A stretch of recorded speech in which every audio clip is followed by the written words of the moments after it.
Hello and welcome back to my channel. My name is Cora Yoder of Coriander Quilts, and today I am sharing with you a fun little time-saving half-square triangle ruler. It's one that I don't think I've ever chatted about here on the channel, and yesterday I happened to be using it quite a bit, and I thought, well, I am just gonna tell you all about this ruler because maybe it's something that you would like to use. We have so many different ruler options, rotary cutter options, fabric options in the world of quilting, and sometimes these tools sort of slip through the cracks a little bit, or maybe it's something that you haven't heard about, and so I like to share just so we know we have options. But before we talk about that ruler, I am going to answer the viewer question of the video. This is something new that I have started doing. If you would like a question answered in an upcoming video, you can leave it in the comments below. I ask that if you do have a question you'd like answered, that you write question in all caps followed by your question so that I know it's one that you don't mind waiting a little bit to have an answer. If you have something that you need answered right away, maybe something directly relating to this video, go ahead and leave that question in the comment below too. Just don't use that all caps question in front so that I know that you want that answered right away. For today's question, it comes from Joyful Living, and she asks, I am working on a quilt with 6-inch blocks. Is it always best to press all seams open? Thanks. Well, depending on who you talk to, you are going to get a different answer to this question. For me, I don't think you need to press all seams open. But I am not a press open sort of quilter. I much prefer to press my seams to one side. So my decision as to when to press seams open is going to be determined by how the block works, if I press to one side or if I press open. I have pulled a bunch of my blockheads blocks that I've been working on. These are all 6-inch blocks, and I thought we could look at some of these and I could talk about why I opted to press seams open at certain parts of the block and maybe not other parts of the block. A couple things to note. As I said, I do prefer pressing to one side, so that is always going to play into my decision to not press open. I also don't like pinning, and I find that it's a lot easier for me to match my intersections when I can butt up those seams. So that's another reason that I don't like to press open. Let's just flip this stack over and go down through. You're going to see that for the most part, I do tend to press to one side, as I said. For this block, you see a little bit of pressing open right in the center of these quarter square triangles because that just helps that intersection lay flatter. So I spun those seams for those parts right there. We've got all to the side. Here we have a little bit of to the side and a little bit open. So you're going to see that on all of these half square triangles, I have opted to press open. And the reason that I did that was so that where these intersections meet, there's not going to be as much bulk when I am butting those up. We've got to the side, to the side. See, I know I have some more press opens in here that I can chat about. Okay, so this one here, everything is pressed to the side. Looks like it needs a little bit more of a firmer press there on that last open seam, but I pressed the last 2 seams when I was sewing this block together open, just because they laid nicer when pressed open for those final 2 seams. And then we've got more sides. This one, a lot of pressed open, a little bit of press to the side. And again, it's just where the block needed to be pressed open for bulk, as opposed to where I could get away with pressing to one side. This one needed everything pressed open. Let's take a look at that one. These pieces are quite small, and to get this block to lay nicest, it worked best just to press everything open. This is another one where just one seam needed pressed open. You'll see we had a lot of points coming together right here, and pressing just this seam open eliminated a lot of the bulk there in the center of that block. And then this last one, again, we're going to have points coming together that just work better when they are pressed open. that is how I approached the blockheads blocks. Now, if you are participating in blockheads, you know that there are not pressing instructions included with those. So it's left up to us to determine how best to press those blocks. Some people are going to be pressing everything open. Some people are going to do kind of a mix like what I have here. Now, if you have a pattern that you are working through, oftentimes you will find the pressing instructions included. For my patterns, because I like pressing to one side, you will find instructions for pressing to one side, if at all possible. Some blocks, depending on how they're coming together, are just not going to work to be pressed open.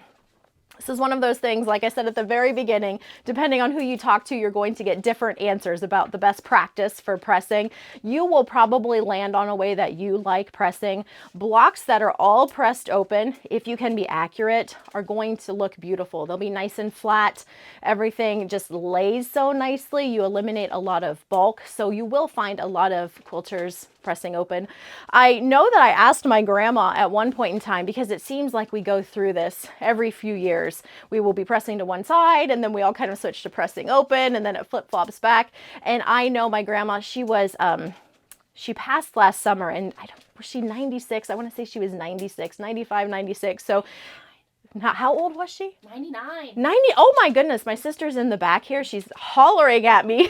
99. Wow. I did not realize she was so close to oh, she had a birthday a day apart from mine. So she would have just turned 100 just a couple weeks ago. Her birthday was May 15th. Mine was May 14th. So that tells you how old she was. I always liked having her birthday right next to mine. My great aunt was May 13. I fell on May 14, and then my grandma was May 15, and I always thought it was kind of neat being right in the middle of the two of them.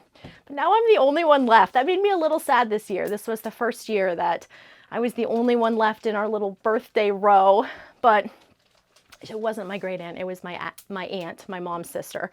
So anyhow, got off topic there for a little bit. Anyways, I was talking to my grandma about the seam pressing open thing. We would talk quilts pretty often because she was a quilter from a young age. And she said even during her lifetime, they pressed open, they pressed to one side, they pressed open. So, you're going to land on whatever pressing works best for you and kind of figure it out as you go. That is my practice. I always say that just because I do something a certain way doesn't mean it's going to work best for you.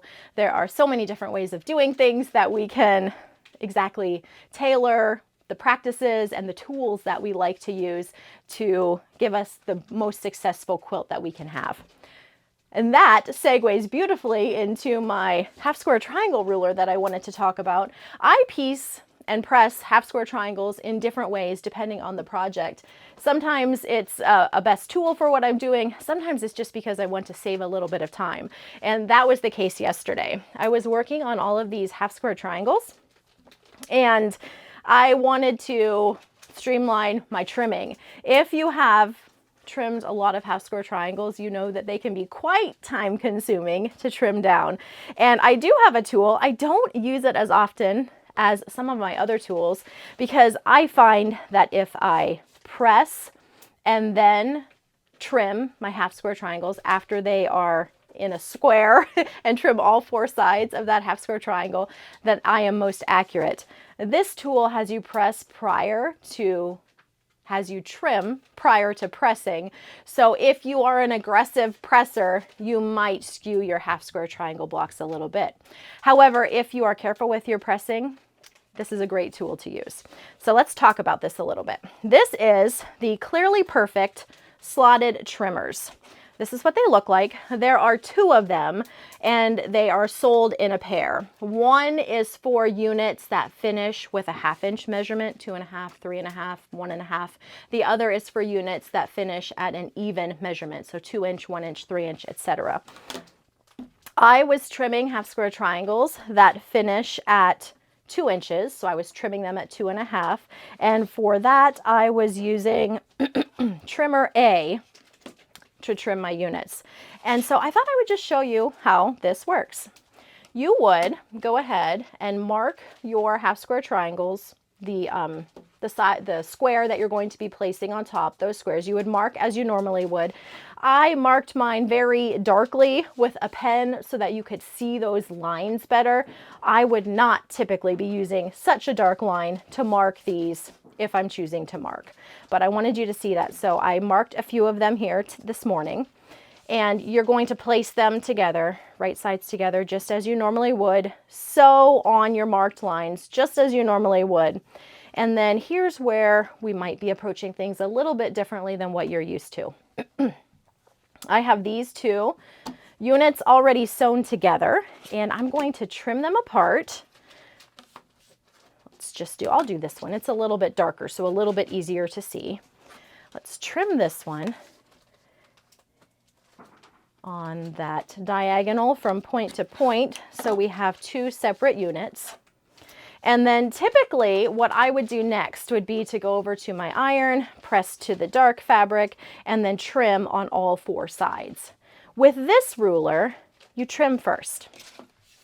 So I have trimmer A, and the way this ruler is set up, it shows you what you are trimming to. So I'm trimming to 2.5, and then right beside that, it shows the finished measurement, which in our case is 2 inches. And you'll see it has kind of a light gray section here. This dashed line goes exactly onto your sewing line, and then this is your 1/4 inch seam allowance. I'm just going to put that right here, lining up that dashed line on my sewing line, and that leaves just a little bit of perimeter around the outer edges of my triangle. And I am going to trim that up. I do find that I like using the 45mm rotary cutter as opposed to the 60. I use that 60 for pretty much everything, but I like the 45 for trimming these. You'll see why in a minute. So I have trimmed off my edges. The other thing that this ruler allows us to do is to trim our dog ears right at the same time. So these slots that you see around the perimeter of the ruler, this allows you to trim those dog ears. So you just slide it right in there, and then the other side, and that gets rid of those at the same time. And then you would go over to your ironing board and you would press that, and you would have a completed half square triangle at the size that you need it without any need for further trimming. So I think you can see how that could be a lot faster if you're accurate with that pressing. Now, if you are aggressive with your pressing and you take this over and you start going to town, you can press this out of shape. So you do need to be careful with your pressing, not a lot of side to side motion. We are just pressing that seam. And then you can end up with a whole bunch of half square triangles, much speedier than if you had to press these, if you had to trim these on all four sides. So you'll have to let me know, have you used this Clearly Perfect slotted trimmers? I will have the name of this linked below so that you know what I'm talking about if you want to purchase one of these yourself. I use it sometimes when I want to speed things up. I don't always use it, but I think it's great to know that this is an option for trimming half square triangles. Let me know if you've used it. The other thing that I would ask you to do, if you've made it through this whole video, if you have favorite tools that you like to use for trimming half square triangles, I think it's so helpful for us all to know how many different options we have. We have different rulers, we have triangle papers, we have all kinds of ways that we can make half square triangles, and it's nice to see what works for other quilters. That doesn't mean it's going to work perfectly for us, but that allows us to pick and choose to use the rulers and the techniques that work best for each one of us. Thank you so much for stopping by, and I will catch you again next time.